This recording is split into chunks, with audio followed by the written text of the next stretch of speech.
Hello and welcome back. This is video number 2, the big problem.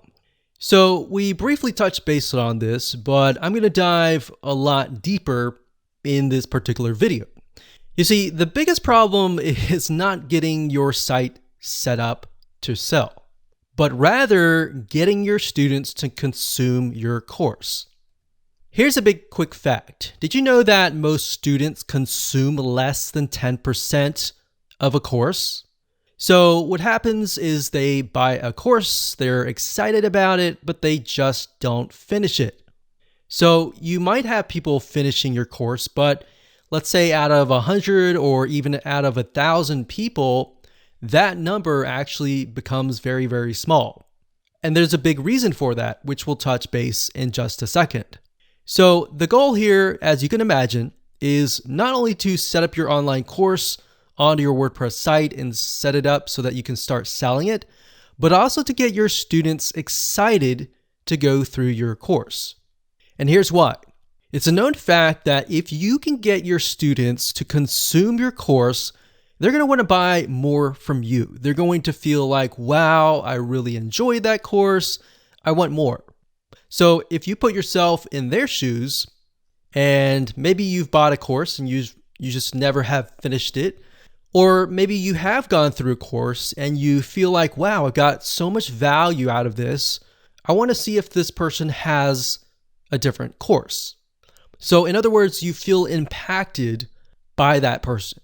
So with the law of reciprocation, you want to seek them out more. So the big question is, how do you go about doing this? Well, to set the stage, we're going to be covering this in a lot more depth in this course. But what you want to do is you will want to prep your course outline and lay it all out so that it is easy to consume.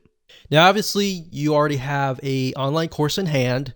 What we're doing here is we are basically going to break things down so that you can see, okay, the first thing, this is what they see this video afterwards, or maybe in between these videos, we could add something else that's highly engaging and things like that. So it's not necessarily that you are having to re-edit your course. It's basically making it more engaging, all right? And it'll make more sense in just a second. So in other words, you want to make sure that your experience is as easy as possible.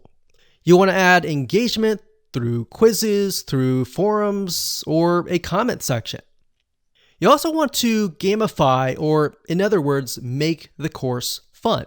So you can go all out. You can even use a system like gamipress.com and integrate it into certain WordPress plugins.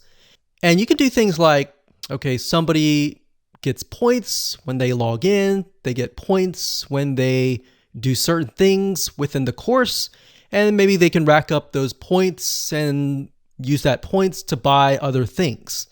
So as you can imagine, even as adults, if you gamify things, it increases the chance of somebody actually consuming your course. All right, so now that you have a general overview of the big problem, kind of what we need to do, what we're going to do now is we're going to talk about the experience. So how can we increase that consumption rate through the experience?